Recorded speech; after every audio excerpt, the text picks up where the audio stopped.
3 meters above the ground. No safety net. 2 people hidden inside a single costume.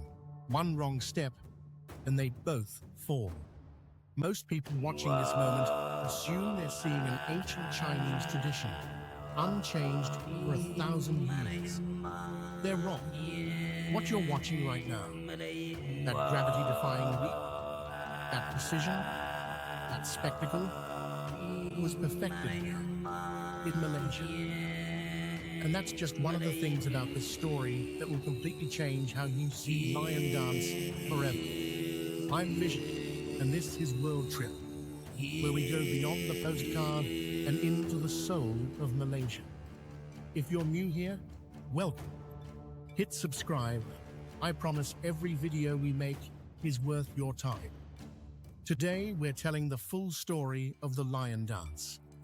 Where it came from, how it got here, and why Malaysia didn't just inherit this tradition. Malaysia elevated it. Here's the first twist in this story. China has no native lions. Not one. Never has.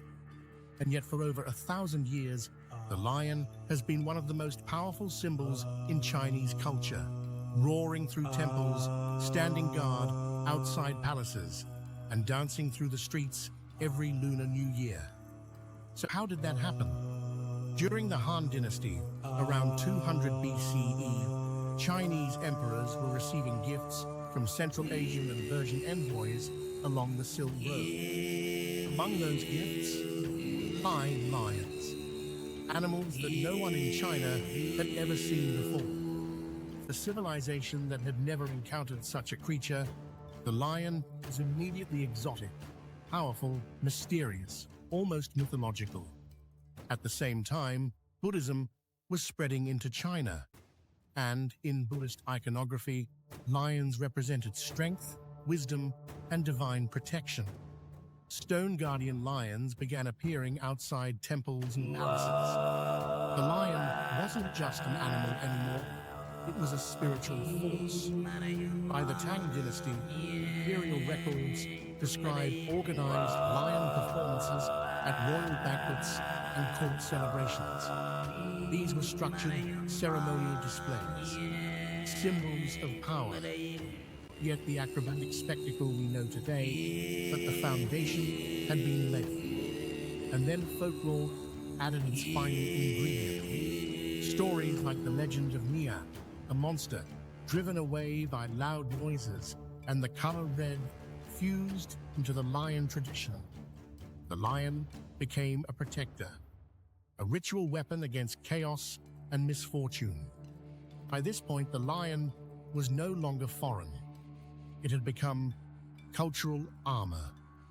Over the centuries, 2 distinct lion dance traditions emerged across China. The northern lion, based around Beijing, looked more realistic, often performed in pairs, with agile, playful movements. Theatrical and expressive, it was almost like watching a large, lively dog. The southern lion, born in Guangdong province, especially in the city of Foshan, was completely different. Less realistic, more symbolic. An oversized head, bold colors, a mirror on the forehead to repel evil spirits. Movements deeply rooted in Chinese martial arts. The southern lion doesn't just perform, it communicates. It observes the world around it. It reacts. It bows in respect. Through precise tilts of its oversized head and the blink of its embroidered eyes, it expresses fear, curiosity, joy, and courage. It also performs the ritual of Kai Chi, plucking and eating green nuts, suspended above shop entrances to symbolize prosperity and blessings for the new year. When Chinese migrants began moving to Southeast Asia in the 19th century, they brought the southern lion with them. And that's where our Malaysia chapter begins. Chinese communities arriving in British Malaya were building new lives from scratch. They formed clan associations and martial arts schools, and lion dance became a pillar of cultural identity, a thread connecting them to home. Performed at New Year, at weddings, at business openings, at festivals, the Lion Dance was alive and well in Malaysia. But here is the moment that changes everything. In the 1980s, Malaysian Lion Dance troupes began experimenting. Instead of performing only on flat ground, they introduced metal poles of varying heights, called jong, and they started performing on top of them. Now pause and think about what this means. These weren't just random props. Malaysian practitioners engineered an entirely new performance system. The spacing between poles was standardized. The heights were calibrated. Movements were choreographed to maximize both visual impact and technical difficulty. What had been a ceremonial ritual now became a disciplined athletic art form. And Malaysia didn't stop there. Formal judging criteria were established: balance, synchronization with the drums, the emotional expression of the lion's head, and the difficulty of each stunt. Competitions were organized at regional, national, and eventually international levels. Today, one of the most prestigious lion dance events on the planet, the Genting World Lion Dance Championship, is held right here in Malaysia. International teams from China, Singapore, Taiwan, and beyond specifically train in the Malaysian high pole style. The spectacular leaping lion you see dominating social media feeds, that carries Malaysian DNA. Malaysia didn't just preserve the southern lion, it invented a new dimension of it. Let's talk about what's actually happening inside that costume, because this is where it gets fascinating. Every lion has two performers. The front performer controls the head, the blinking eyes, the snapping mouth, every expressive gesture. The rear performer provides power, propulsion, and structural stability. On flat ground, this requires serious coordination. On poles suspended meters in the air, it becomes something else entirely. The front performer must calculate landing angles mid-jump. The rear performer must generate explosive power without destabilizing the costume or their partner. And both must time their movements precisely to the drum cues coming from below. There is no safety net. If one person misjudges the distance, both performers fall. High pole lion dance demands core strength, explosive leg power, and a level of non-verbal communication between partners that borders on telepathic. Training regimes mirror martial arts conditioning, stance drills, jump repetition, balance work. What the audience sees as a festive spectacle is underneath the silk and sequins a feat of biomechanical choreography. You cannot separate the lion from its percussion. The drum is not background music. In high pole lion dance, the drum is the command center. A rapid roll signals the lion to prepare for a jump. A single heavy strike marks the landing.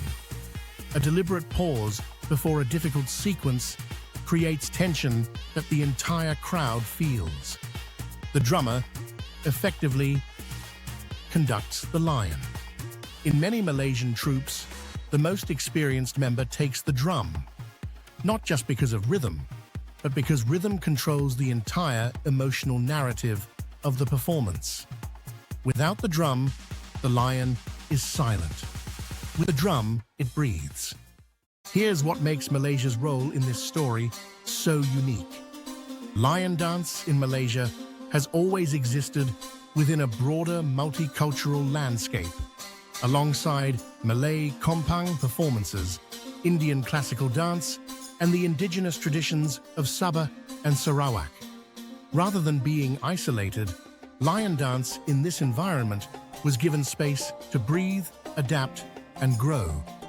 At certain points in mainland China's modern history, traditional cultural practices faced suppression during political campaigns. but Malaysian Chinese communities maintained lion dance as a living, breathing anchor of identity. More importantly, they innovated without severing tradition. The high pole format didn't replace the spiritual ritual of Chai Ching. It amplified it. A lion plucking lettuce while balanced 3 meters above the ground carries 10 times the dramatic tension of one standing on a pavement. Innovation enhanced symbolism. That's the Malaysian contribution in a sentence. The lion entered China through trade. It became imperial spectacle. It transformed into ritual protection. And centuries later, in the streets and training halls of Malaysia, it was re-engineered into something the world had never seen. The lion dance most audiences marvel at today, the one leaping between steel poles beneath the Malaysian sky, is both ancient and modern, borrowed and reinvented, rooted in China, elevated in Malaysia. And that evolution tells us something fundamental about culture. Traditions survive not because they remain frozen. They survive because someone, somewhere, is willing to push them forward without breaking what makes them sacred. In this case, that somewhere was Malaysia, and the lion learned to fly. If this story hit different for you, I'd love to know in the comments what surprised you most. And if you're new here, this is what we do on this channel. We go deep. We find the stories inside the stories. Hit like if you enjoyed this, share it with someone who loves Malaysia or cultural history, and subscribe so you don't miss what's coming next. Every single subscriber at this stage genuinely helps this channel grow, and it means the world. See you in the next one.